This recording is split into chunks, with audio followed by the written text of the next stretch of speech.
Hello students, this is Miss Dalton, and this video is going to go over some factoring patterns that if you recognize that it's a pattern, it will be a lot easier to factor.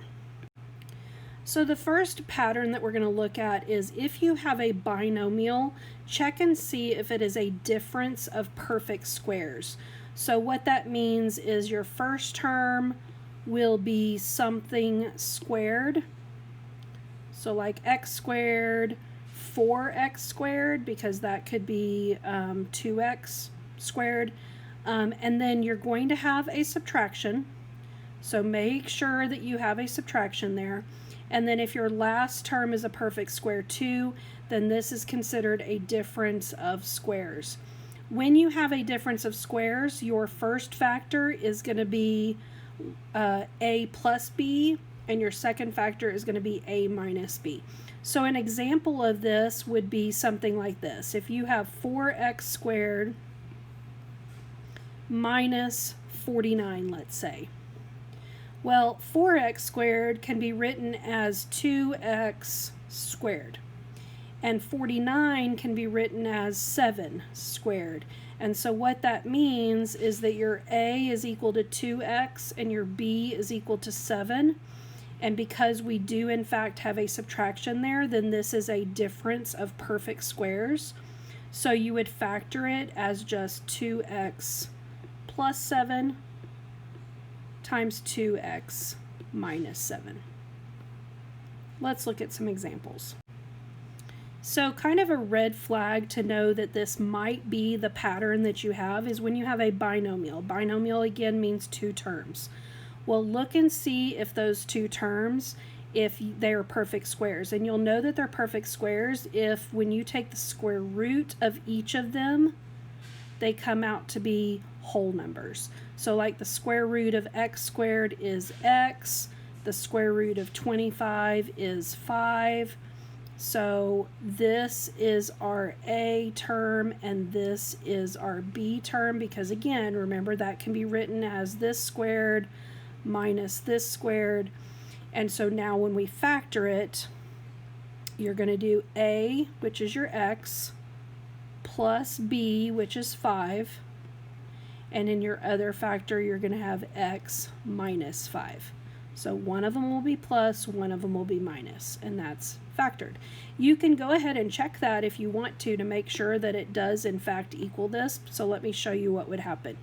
X times x would give you x squared.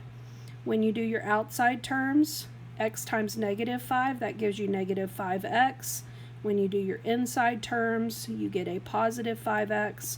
And then when you do 5 times negative 5 gives you negative 25. And because this is a positive and a negative, those cancel, and so it does in fact equal this. All right, let's look at this next one. 16x squared. If I take the square root of 16x squared, that's going to be 4x. So 4x squared gives you that 16x squared. If I take the square root of 49, that's 7. So there we have our a and we have our b. So now we just need to write them in factors. 4x plus 7 and 4x minus 7. Again, this is just a pattern that occurs when you have a difference of squares. Okay, I'm going to talk about another pattern real quick. This is called a perfect square trinomial, where you have a squared plus 2ab plus b squared, and that's going to factor to be a plus b quantity squared. Then you also have a squared minus 2ab plus b squared, which in fact equals a minus b quantity squared. Now, you don't really have to worry about recognizing this pattern a lot, because even if you don't recognize the pattern, you can still use the box method or grouping and you'll still get the correct answer. But if you recognize that it is this pattern, it makes it go a little bit faster. So let's look at this first example of this pattern. What I want you to do to recognize if it is in fact that pattern, what we're going to do is we're going to take the square root of x squared. That gives us x. Okay, so this is your a value. My a value is x. then you're also going to take the square root of that last term. So the square root of 81 is 9. So in other words, 9 squared equals 81. This is your b term. And then this part in the middle needs to be 2 times a times b. Well, if I take 2 times my a value x times my b value 9, 2 times x times 9 does in fact give us 18x. And so if you recognize that, then the factors are really easy. It would just be x plus, because that's what's here, 9 quantity squared.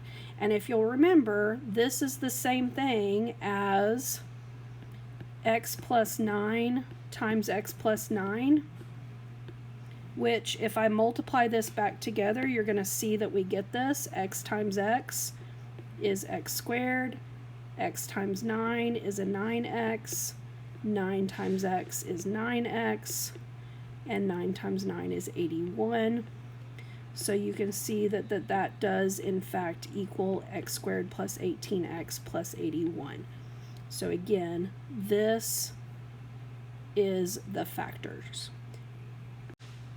Okay, last one, because again, I'm not going to spend a whole lot of time on this, because the good thing about this, like I said before, is if you don't recognize that this is a pattern, then you can still use the box method and you'll still get the same answer.